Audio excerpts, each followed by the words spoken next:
અને જેમ જીવનમાં નર અને નારી આવે ને એમ હાર્મોનિયમમાં નર અને નારી આવે, વૃક્ષ અને છોડ આવે. જો કે આવડતું નથી પણ આ થોડુંક વગાડું. આ પેલી વગડોની નારી, સાંભળજો ધ્યાનથી, હાર્મોનિયમ આપજો. આ નારી,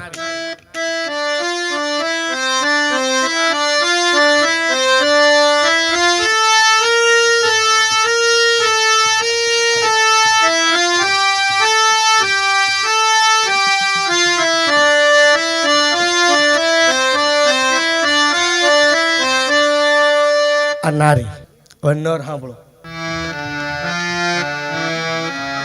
આ કેટલો લંઘાઈ ગયો છે, આ હપ્તા ભરી ભરીને લંઘાણો. એમાં આમાં નર ને પેલા નારી વગડો મહેસાણી તાલમાં તક દંગ દંગ. આ મજા આવે. હવે નર ને ખાલી થાપ મારો, આખો આમ જો આ ફાટી ગયો છે, આમ જો એટલો ફરક આવી ગયો.